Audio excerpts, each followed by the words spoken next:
Hey, I'm Elly from Awesome EVs, and here's a quick look at the interior of the Hyundai Inster extended range model. So when you approach the car, you can unlock it with this button or with the key. Walk up to it with the key in your pocket. Press this to unlock. So it's got these funny side panels here.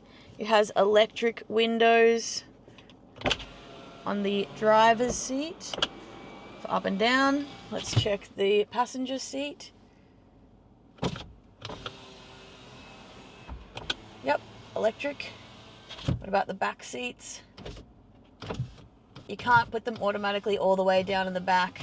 Now it has this driver attention panel here. You can't see the red lights in real life. This is what the display behind the steering wheel looks like. You've got your iPedal levels here. This is how many kilometers are left in the vehicle with a maximum range. This is the battery percentage. This is how fast you're driving. The indicators on the right side here in Australia, and the windscreen wipers are on the left. You have this twisty gear stick shifter, foot on the brake, twist for reverse, or forward for drive, and there is a parking brake on the top of that. Apart from that, you got pretty typical things going on the side here. Child lock for windows. On the side here, you have the adjustment of the headlights, tilt, a couple other buttons here. Let's pop the front, see what there is.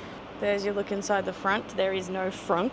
Now what's nice about the Inster is that there are heaps of different physical buttons in here. So starting with the steering wheel, you can set your speed here with cruise control, change the speed up or down, change the follow distance, lane keep. Got a little dial here to scrub through different stats of your car. Bunch of different options there. On the right hand side, we've got volume control, we've got answer or end call, we've got favorites button, talk to our personal assistant for our smartphones when they're connected, and different mode buttons here. When you press the mode button, it gives you the ability to customize it over here on this screen, which is the touch screen. Now this touch screen is pretty snappy, a little bit laggy when I'm really fast with it, but otherwise it's a really nice, fairly easy to understand display. There's also a drive mode button here. If you change the drive mode, it actually is quite funny when you get to the sport animation. I love that. Look at that.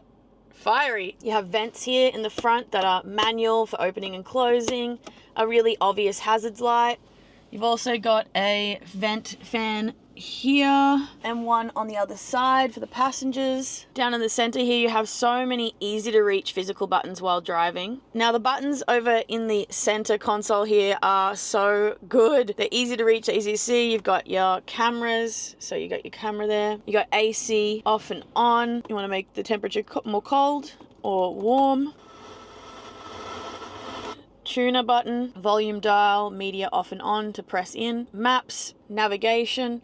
It's got its own built-in nav. Favorites button, seek track when you're looking for different radio stations, radio, media, setup options.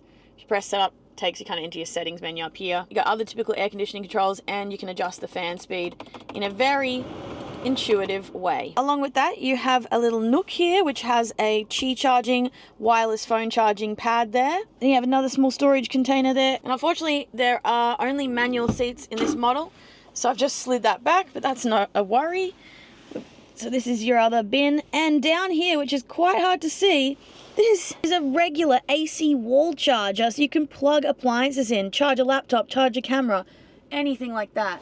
It's incredible. And this car has V2L, which means you can plug appliances into its charging port. Now over here you have a USB-C charging port and a regular USB-A port, and I used the USB-C to charge my phone yesterday and it charged it up incredibly quickly, so I'm really happy with that. Something you may easily miss in this car is that there's a little hook here which you can hang your bag on, but also what's even more hidden is a little hook here on the passenger door.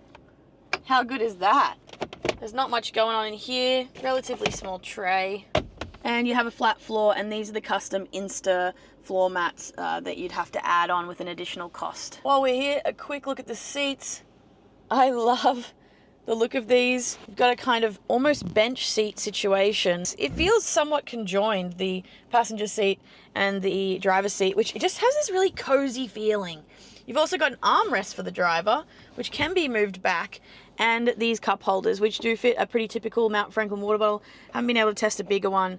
It does look a little on the small side, but I think this side will give you a bit more room for flexibility, whereas this is kind of a standard small water bottle, small coffee cup. Up top, we've got the cabin lights, which is actually giving us quite a lot of light here. It's pretty bright. An SOS button as well.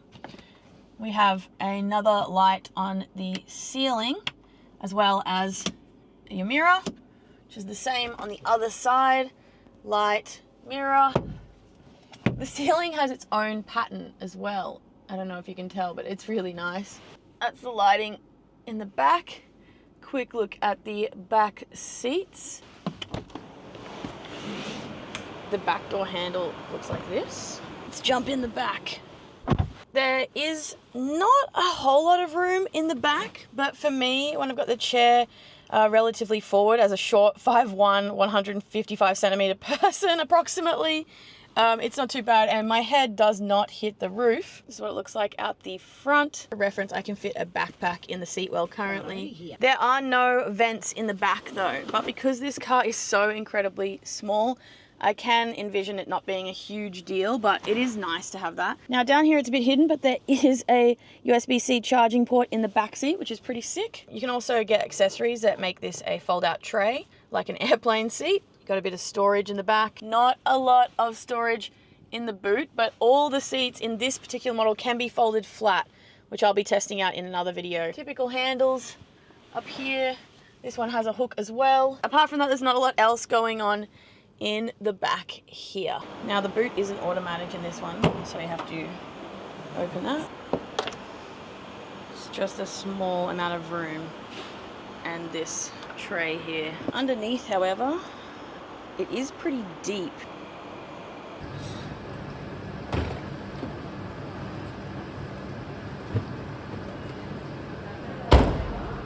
Grabbing the boot to close it is kind of weird though. There's nothing like along here. It's just this. You have to do it. Instead of this, you have to do that. Then you bring it down and you have to kind of pull it. It's pretty weird. Awesome accent lights though. It's a Jimny, a friend of this car, I reckon. And there you have it. I think this is such a cute little quirky car. If you enjoyed this video, please leave me a thumbs up and I'll see you next time. Thanks for watching.